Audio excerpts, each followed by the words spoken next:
Hello Trans Am enthusiast. I've been asked to give a little tutorial on how I did the graphics on my car here, the gold pinstriping and such. So I figured I'd try to do a little bit of that today. This here is what I used. I ordered this online. It's a factory gold pinstriping that they put on the 76 to 81 gold edition Trans Ams. So that's what I used. And as everybody knows, they never did an 80s model Trans Am like this, so this is kind of my custom creation here. But the pinstriping goes around the entire car. It goes around the wheel wells, and I got this striping here custom made at a local graphics shop.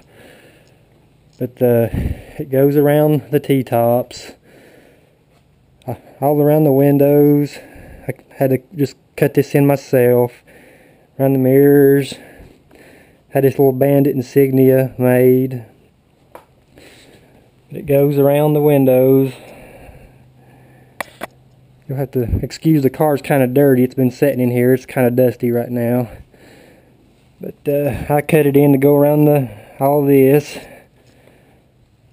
Again, around the wheel well. Some of it needs to be replaced. It's getting some chips in it. I mean, I fixed this car in 2007, so it's starting to need some touching up. It goes around the front. I put a Pontiac logo here, which is a self-adhesive emblem I found. I don't know what car that was supposed to fit, but I just found that at the local Pontiac dealer. Put a Trans Am insignia there. The bird is also custom done. The body part of it is from the 81 turbo car that had the fire that went up on the hood scoop there, but the outer wings is from the 3rd generation bird, so we kind of incorporated all that into one design.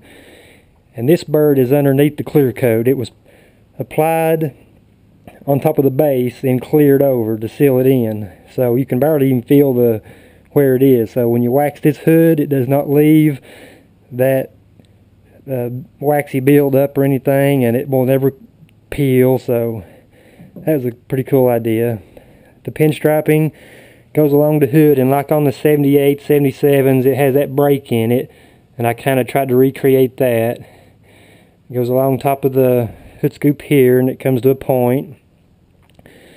As well, the T-tops, it comes to that little break there. Comes back and breaks again, and to come around the outer window there.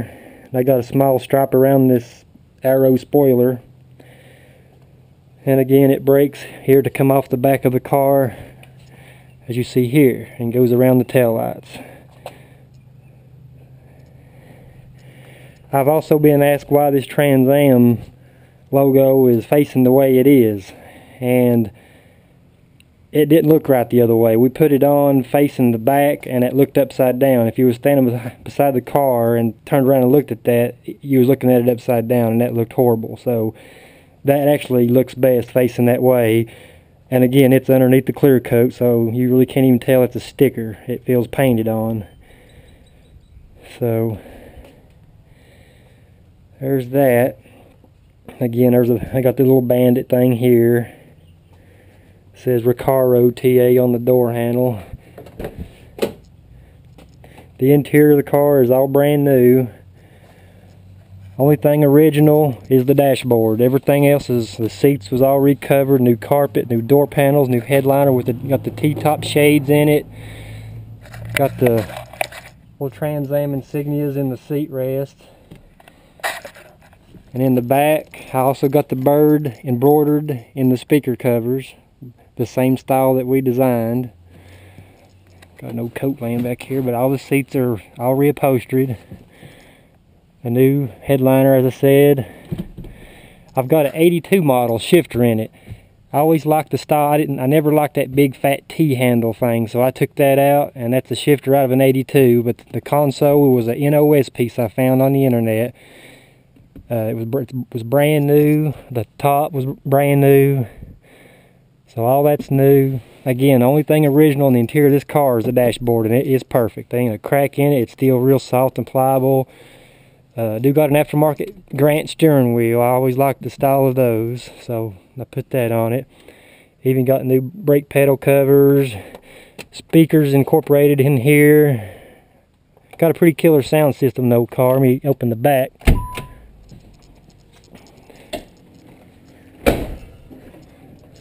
Well, it didn't unlatch. Sometimes it does that. It don't open right. There it goes. And there's my mess I got back here. Got 3 kicker amps. All the speakers are Rockford Falls gates, except the subs are kicker Solar Barracks 10-inch subs. But me and a buddy of mine built all that to lay in there, and this whole platform to fit the amps and component speakers and everything. And again, I incorporated that pinstriping here with the Trans Am logo. Old car is, like, again, really dusty right now, but it's in pretty immaculate condition. I mean,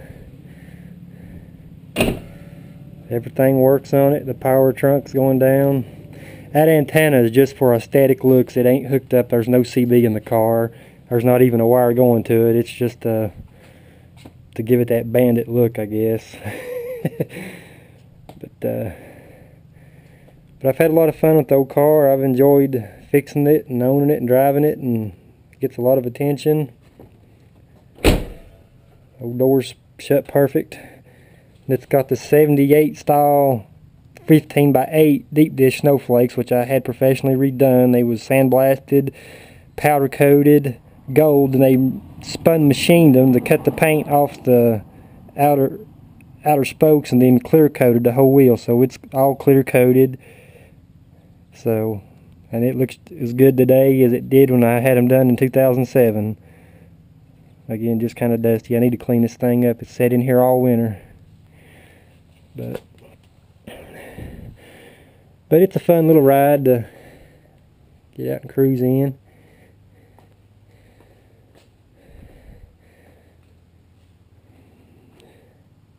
I hope you can see good. I'm just using this GoPro camera. I'm just kind of trying to point it. I can't tell what I'm looking at. But yeah, that's my old Trans Am 87.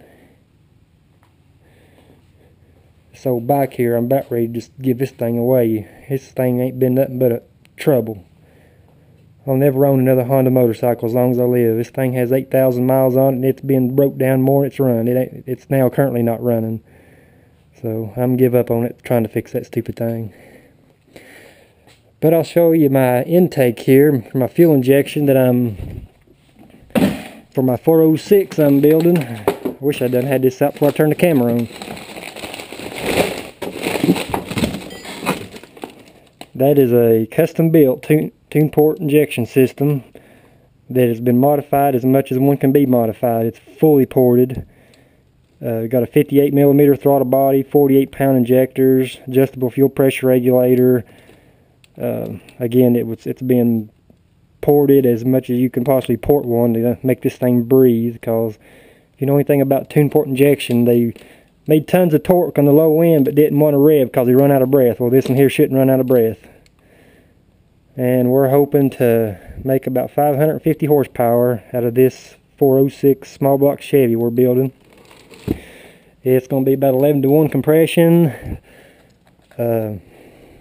aluminum Pro Comp heads, fully roller motor, hydraulic roller lift, 509 lift hydraulic cam, roller cam. So I'm hoping that's going to be sitting in this car here in a couple of months. And when that's all said and done, I'm going to have around $25,000 in this thing, which I know I'll never get back out of it, but it's just what I wanted to build. But it ought to be a fun little ride when I get that motor in it. But yeah, again, I was just asked to give a little up close view on how I did the striping on it, is the whole purpose of this video. So I hope it shows up good in this camera set in this garage. Again, the car is really dusty. I need to get it out and wash it.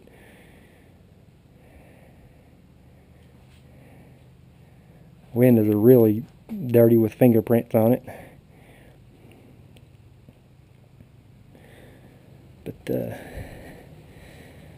But yeah, that's my old car.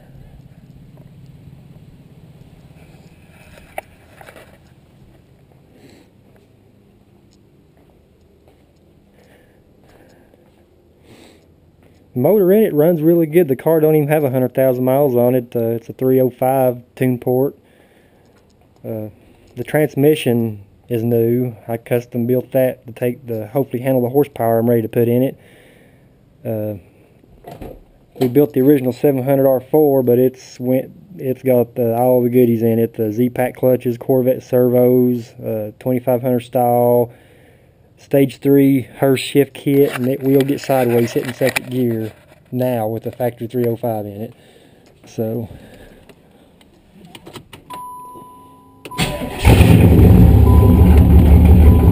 no car never fails to fire the first time of the key.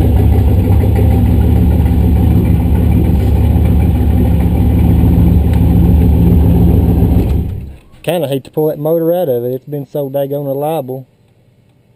I've drove this car to Atlanta, I've drove this car to Nashville and back, and it's never given me a day's trouble.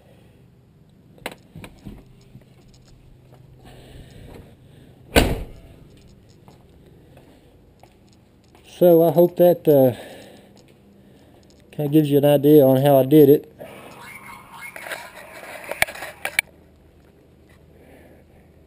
So again, and this is what I use. This pinstripe tape I ordered. I can't remember the website. It's been so long, but it was a Trans Am Restorations place, and actually that was about 40 bucks for a roll of that right there. And I got 2 rolls to be sure I had enough. But that's what they put on the cars originally, so it ain't like AutoZone junk.